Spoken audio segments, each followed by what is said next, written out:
Give people a few seconds to pile in here, and we'll talk about our subject for today. And our subject for today is a very serious one. And I know I joke around and say the nonsense going on, but this is very serious. Very, very serious. It appears that Starmer, the Prime Minister, is actively preparing to hand over the country to the Muslims. Yeah, that's right. So, one of his cabinet ministers resigned yesterday. Then this morning it was reported that she didn't resign, she was forced out.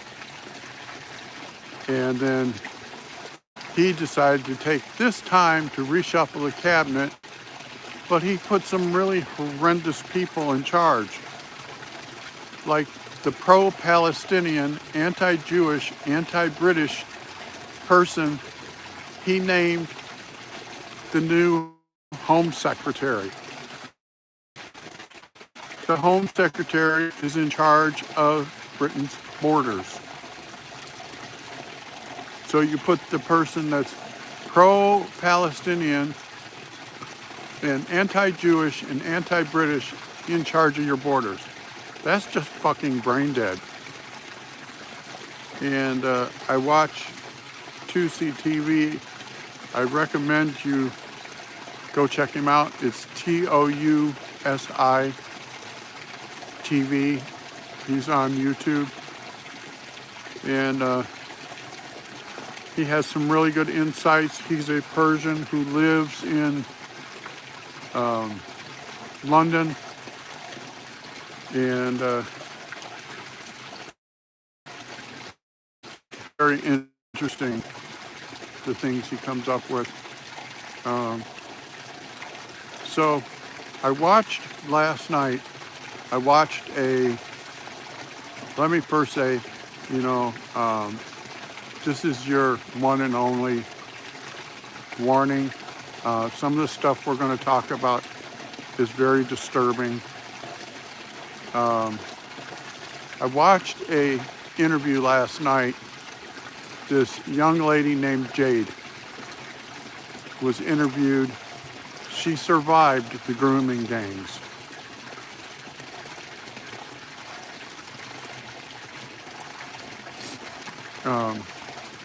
Hey, Lou. She survived the grooming gangs. And the things that she described for anyone that's a dad with daughters is horrendous. Absolutely horrendous. Because she said what they do is they start with them at age 12 to 14. And he said what they do is they take them to house parties, get them drunk, get them to trust them, and then they get assaulted. She said the R word, that they get R'd. And she said it's so sinister that this group of guys will be driving by in a car and they know your name already. They will stop, they will open the door and say in the car.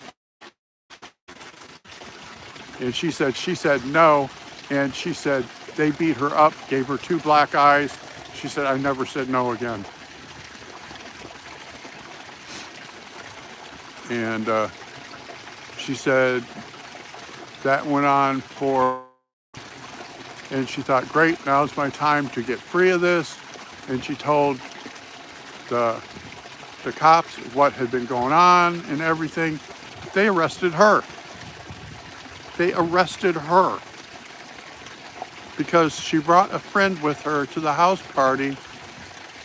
They they accused her and found her guilty of basically what we would call sex trafficking, and she spent 2 years in jail. Well, she was sentenced to 2 years. She served 14 months, and she said after she got out of jail, she had to move because the guys that used to pick her up lived across the street from her. And she said she had to, you know, move because she said they would walk by you and say, "Hey, there's my Jade. You were a good time."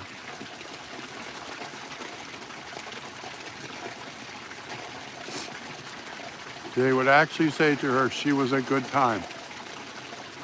And so she said she had to move. Then she said something that really kind of shocked me. She said, I was 14 when this happened, and that was 18 years ago. So the grooming gangs had been in London and northern England for 18 years.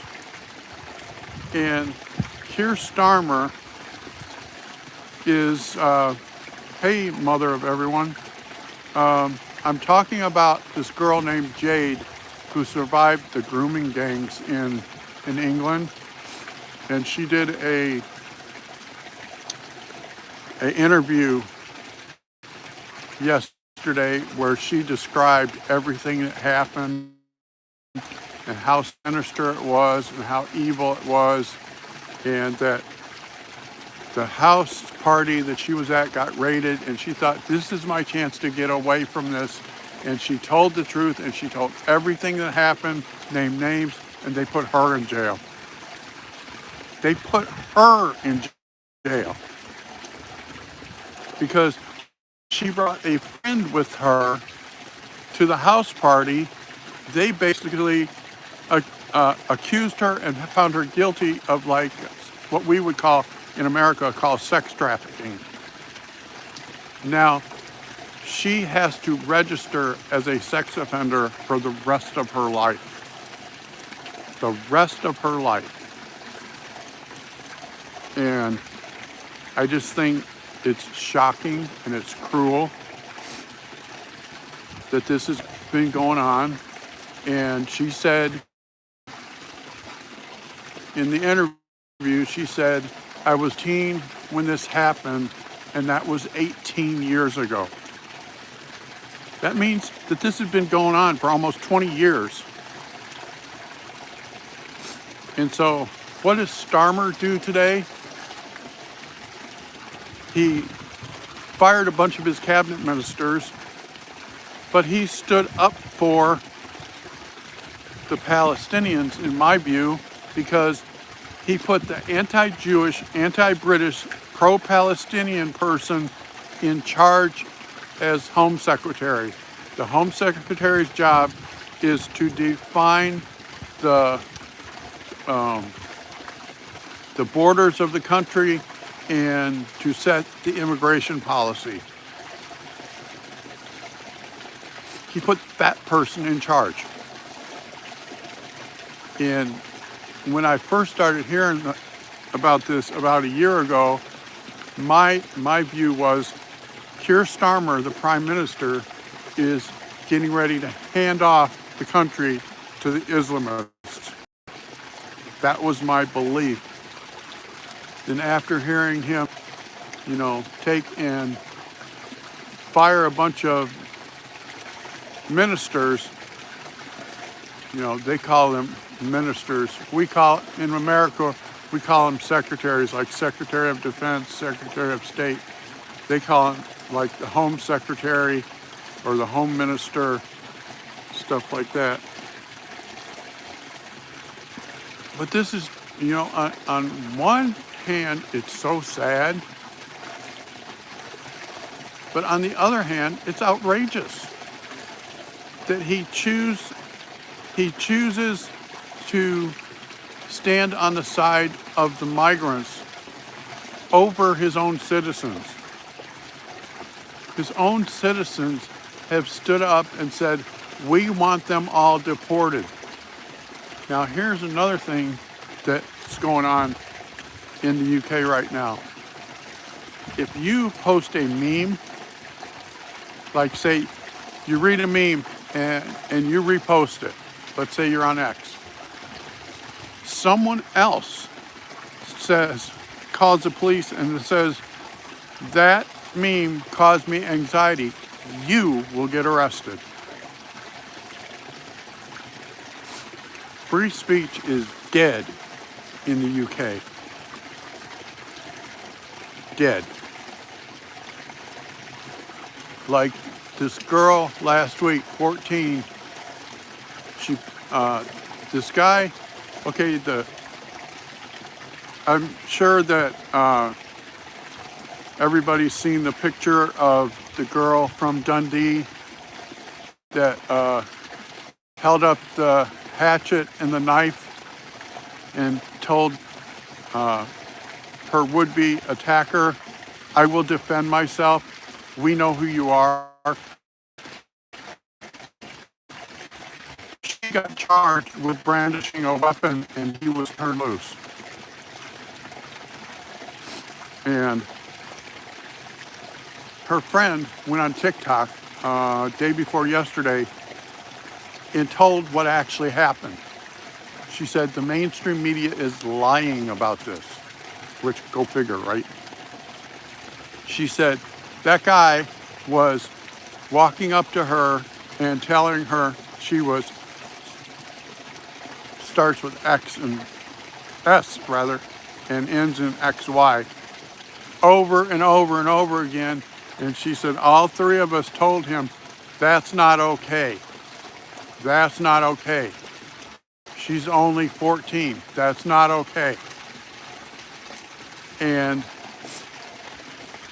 she said, so then he started taking her picture and telling her, we know who you are. We know how to get you. And he was taking creepy type pictures of her, even though she was in a city park.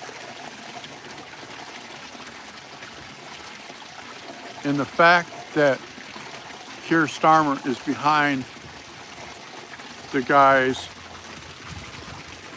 the police department arrested her for wanting to defend herself.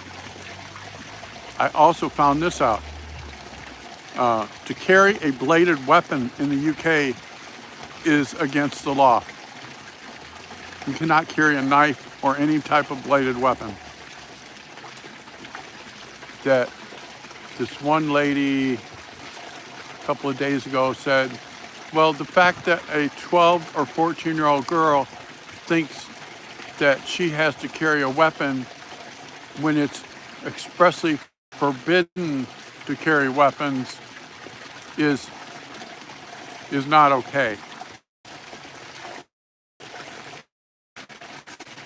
And she said she will have to meet up her justice. I thought, bullshit, lady. She's a child. She's 14 years old. And she said, no one here will defend us, so we will defend ourselves. It's just outrageous that, the land of my ancestors, I have English relatives, is basically looks like going to fall to the Islamists. But Nigel Farage, some people like him, some people don't like him. He's running for prime minister. And I think he would make a good prime minister because of it is. He's the only one that has said, listen, the only way to fix this problem is to deport them. And says, well, deporting them is not the answer. We're going to bring more of them in. It's like, these people are freaking brain dead. You really think that we migrated in the enemy, basically, and you think that to fix it, you're going to bring in more of them. And then there's a guy from Saudi Arabia was on yesterday. I missed the name of the podcast he was on, but he put it point blank. He said, there's a reason why we don't want Palestinians in our country. He said, there's a reason why we don't want their country. He said, because none of that land that they're claiming, Palestine, he said, it doesn't exist. He said that was all property of Israel until they tried to steal it from them. And I thought he gave a very good speech. I wish I had caught his name so that I could, tell people to go listen to his speech because it was very informative. I do not agree with his answers. He was basically said, the only way to fix the Palestinian problem is to unalive them all. I don't agree with that. I don't agree with the fact that the answer is just get rid of all of it. It will take years and years and years of what they call re-education. Because see, the Palestinians start their kids when they're 2 years old, teaching them to hate the Jews. 2 years old. 2 years old they start. And all of their